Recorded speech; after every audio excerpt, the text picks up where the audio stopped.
Maple Leafs trade rumors and signing rumors are always fun to follow, but 99% of the time, they make the Leafs drastically better. This might be the one time where I have seen that this trade might be the worst trade I've ever seen in the history of Leafs trade proposals.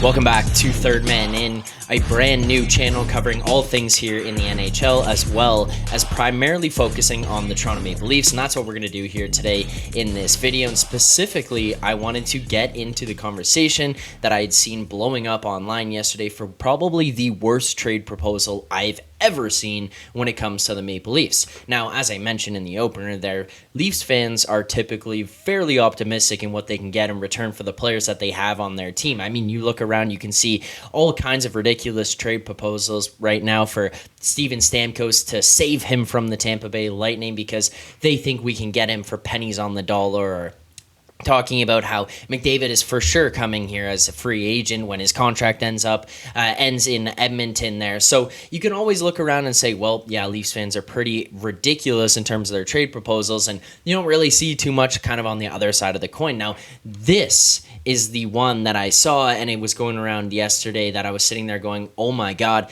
this might be the worst trade proposal I've ever seen involving the Toronto Maple Leafs. Now, I don't think that this one was from the perspective of a Leafs fan, so maybe that kind of tips you off and gives you an idea of where this was going, but let's start here. The trade proposal itself and what happened. So, yesterday afternoon, just before the NFL games were kicking off, before the 1 o'clock slate, I saw this tweet come out from Alex Hobson at Hobson Media on Twitter, at X, wherever you want to call it, however you want to find it, but that's where it was. He tweeted out a screenshot of an article that went viral, and now this article was written by Rob Ellis on NHLTradeRumor.com.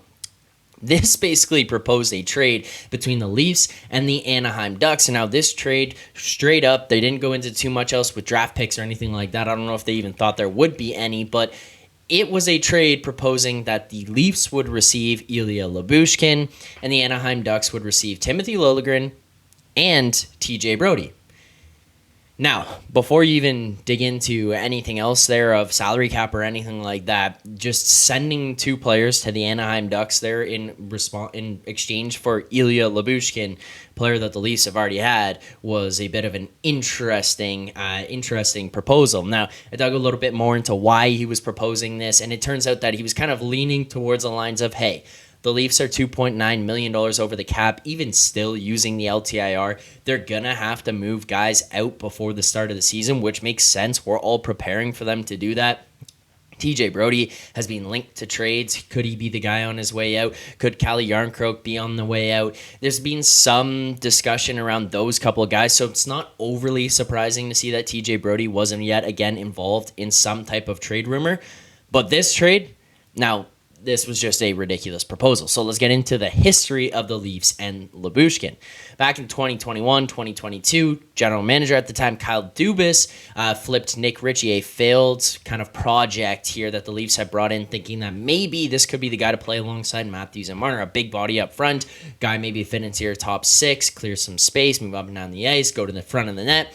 It just never worked. The guy was not able to score. He was just kind of out to lunch at all times. He looked lost here in Toronto. Maybe the pressure got to him. I don't really know what it was, but ultimately they end up having to move on from him. So they flip him to Arizona, and they get in return Ilya Lyubushkin. Now, Lyubushkin came to Toronto and immediately became a fan favorite here.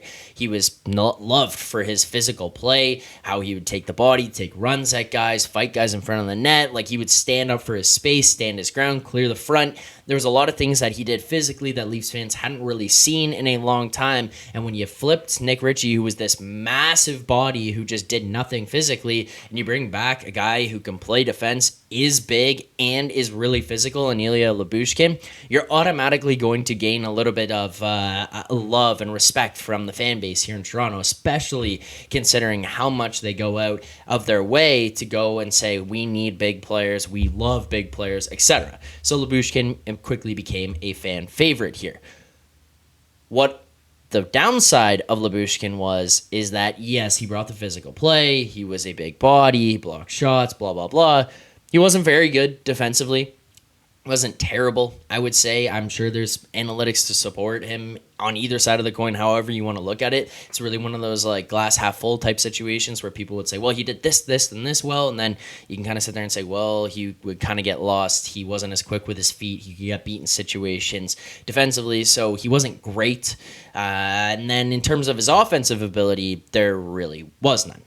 He could pass the puck up the ice in terms of getting it up to forwards in the own zone, but outside of that was pretty much it. He wasn't really great skating with the puck, wasn't really great handling the puck, and contributed pretty much nothing offensively. We even saw a situation where he got burned because he was trying to play the puck along the wall, hops over his stick because he just wasn't that great at playing the puck and wasn't really in the proper position to play that puck along the wall, hops over his stick, goes down and gets burned, and those were kind of some of the things that you'd see from him from an offensive perspective. So not that great there. Just really the positive that you got out of him was very physical. That was his game. He was a very physical defenseman.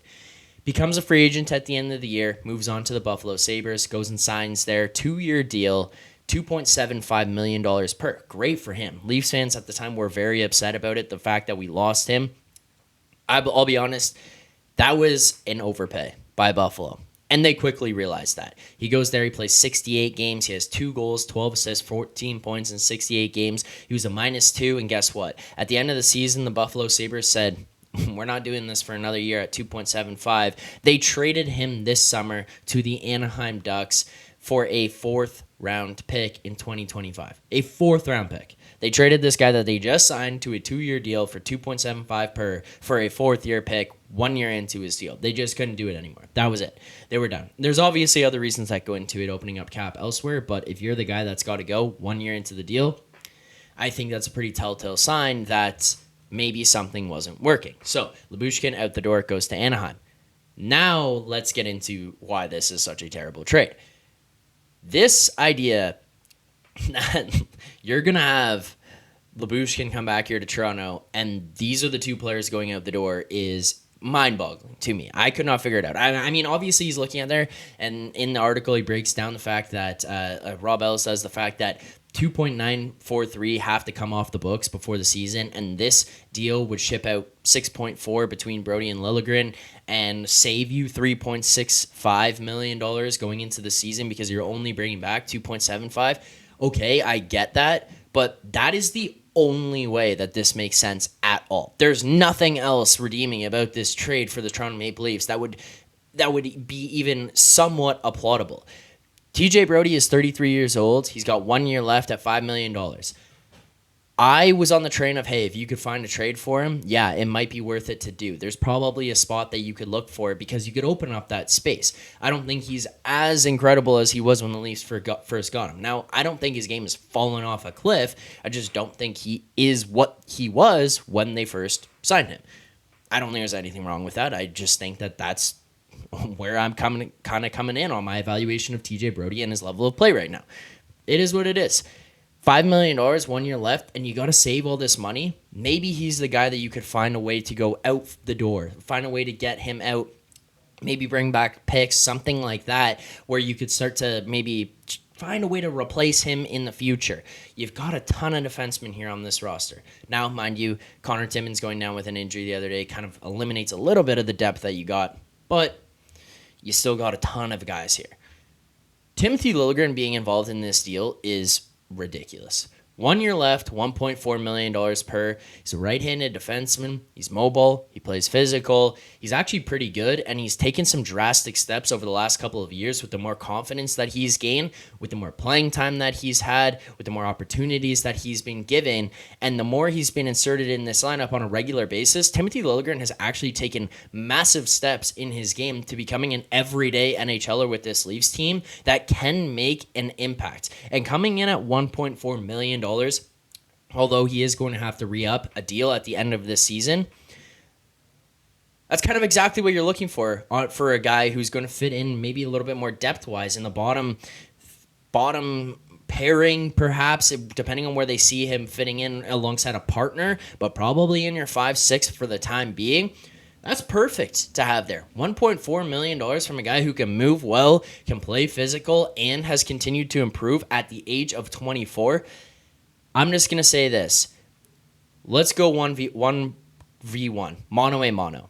Timothy Liljegren versus Ilya Lyubushkin. Who's better offensively? Liljegren. Better defensively? Liljegren. More physical? Okay, yeah, Lyubushkin's got him there. Hockey IQ? Liljegren. Like, age? Ilya Lyubushkin, 29 years old. $2.75 million. Contract and age. Liljegren's got the edge there. Makes no sense. TJ Brodie, defensively, better.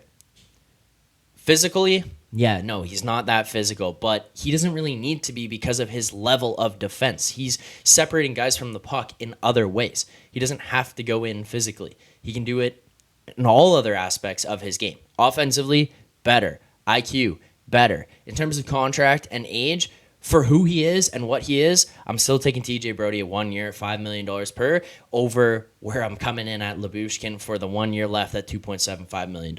It makes zero sense to me. This might be the worst trade I've ever seen involving the Maple Leafs from any standpoint at all. Cannot get behind it. There's one thing that this does. One thing. And that's it. It's save cap. Outside of that, this is probably one of the worst trades ever. Guys, let me know in the comments below your thoughts on this trade. Would you do it? Do you agree with me? Disagree? As well, make sure to like, subscribe, turn on notifications here on this channel. We'll have plenty more videos just like this one coming out, updating all things injury-wise, news, trades, rumors, all that kind of stuff, and as well as live streams once the season starts up. So thank you so much for watching along here. Greatly appreciate it. And as always, keep believing.